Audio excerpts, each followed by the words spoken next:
T-minus 2 minutes, 39 seconds and counting. DOT, clear caution and warning memory. Verify no unexpected errors. DOT, inlet. And the gaseous oxygen vent hood, or beanie cap, is being retracted away from the top of the external tank. T-minus 2 minutes, 20 seconds and counting.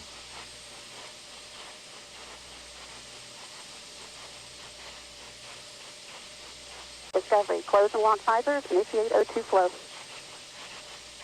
Discovery copies visors and O2 flow. T-minus 2 minutes and counting. Liquid hydrogen replenish on the external tank is now being terminated. DLS is go for ET LH2 pressurization.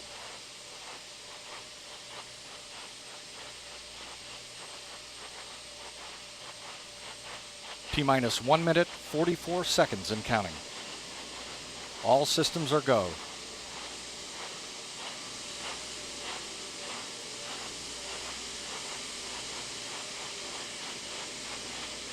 One minute, 30 seconds. 90 seconds away from the launch of Space Shuttle Discovery.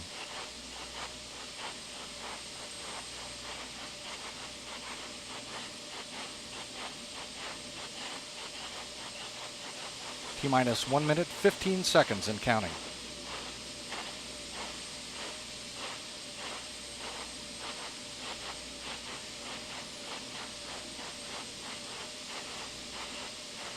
T-minus 1 minute. 1 minute. The ground launch sequencer will verify that the 3 main engines are ready to start. The booster joint heaters are being deactivated at this time. We're transferring to orbiter internal power. Discovery is now running off of its 3 onboard fuel cells. T-minus 38 seconds and counting. Coming up on a go for auto sequence start. DLS is go for auto sequence start. T-minus 25 seconds. Discovery's onboard computers have primary control of the vehicle's critical functions. 20 seconds. 15. T-minus 15 seconds and the sound suppression water system has been activated. 10. We have a go for main engine start. 3 engines up and ready. 3, 2, 1, 0. Booster ignition and liftoff of Discovery, blazing a trail to scientific discoveries aboard Space Station. Houston, Discovery, roll program. Roger, roll Discovery. This is Mission Control Houston. Space Shuttle Discovery is rolling into a heads-down position, putting it on course for 51.6 degree, 136 by 36 statute line orbit, and eventually the International Space Station.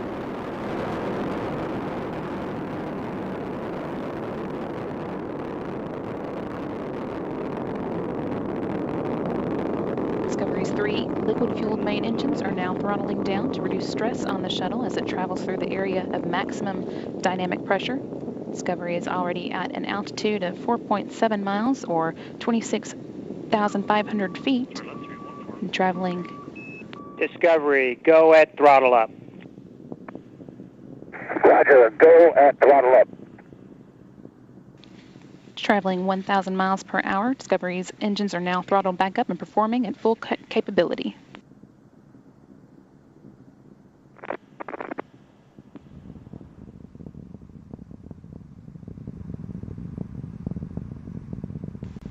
At liftoff, the shuttle weighed more than 4.5 million pounds, and now 1 minute and 27 seconds into the flight, the main engines and solid rocket boosters have reduced that weight by about half.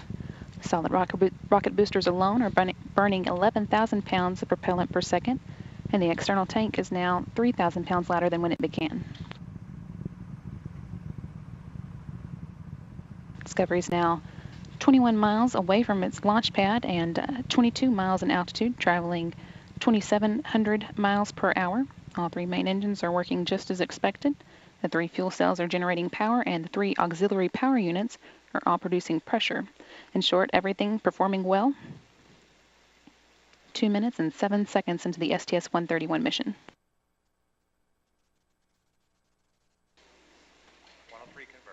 The booster officer in the Mission Control Center has confirmed the solid rocket booster separation. All systems continuing to function well.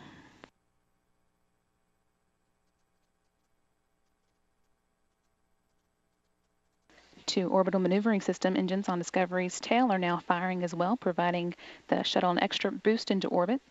The engine burn will last 1 minute and 44 seconds. Discovery, 2-engine TAL. Discovery copies, 2-engine TAL. That call indicates that Discovery can now reach Morón in Spain should one of the three main engines fail. However, all three of those main engines are currently working well. 2 minutes and 59 seconds into the flight, and Discovery is now 79 miles away from Kennedy Space Center in Florida, 48 miles in altitude, and traveling at 4,500 miles per hour.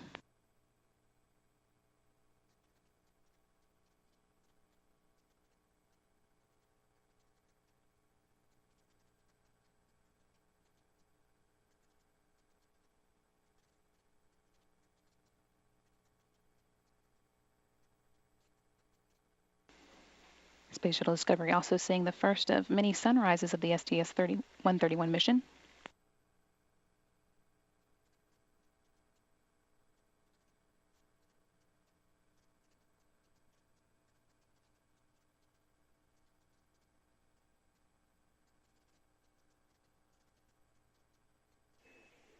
Discovery, Houston, you are negative return.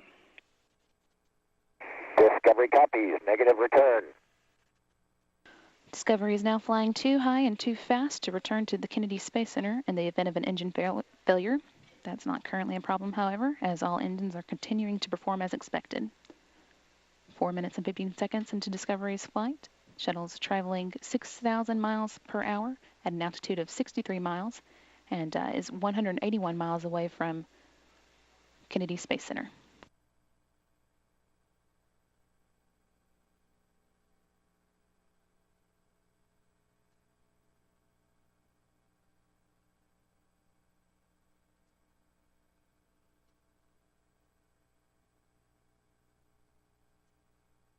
Environmental Systems Officer here in Mission Controls confirmed that the flash evaporator system has been activated to provide cooling to the shuttle system until the shuttle's cargo bay doors open and double as radiators.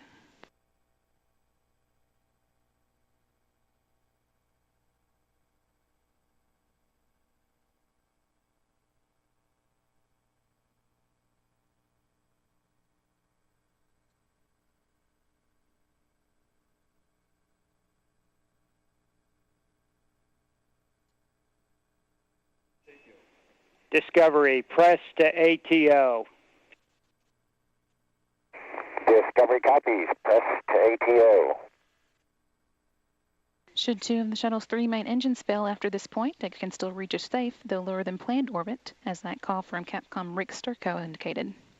Discovery is now 5 minutes and 42 seconds into its flight. Engine Ops 3. Discovery, single engine Ops 3. 67 miles in altitude and 351 miles away from Kennedy Space Center. Discovery could still make it across the Atlantic for an abort landing, even if two of the three main engines failed at this point. All engines are performing well. Discovery, single engine Zaragoza. Discovery copies, single engine Zaragoza.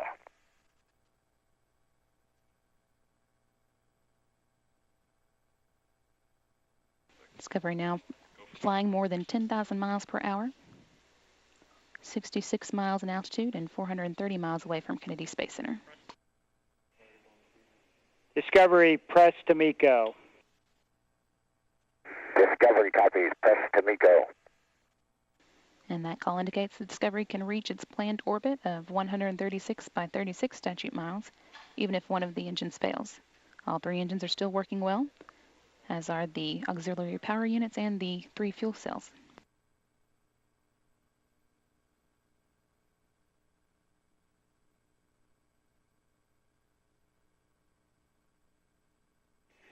Discovery, you are single engine press. Your shutdown plan is nominal. Go for the +X, go for the pitch maneuver. Copy. Now on a shutdown plane. Go for the plus X. Go for the pitch. Even if 2 engines were to fail at this point, Discovery could still make its planned orbit with just 1. That shouldn't be necessary, however, as all 3 engines are still performing at full capability. Also, Capcom Rick Sturkow there letting Commander Alan Poindexter know that Discovery will cut off its 3 main engines as planned and that he has the go-ahead then to pitch Discovery up to allow for photos of the external tank to be taken after its separation.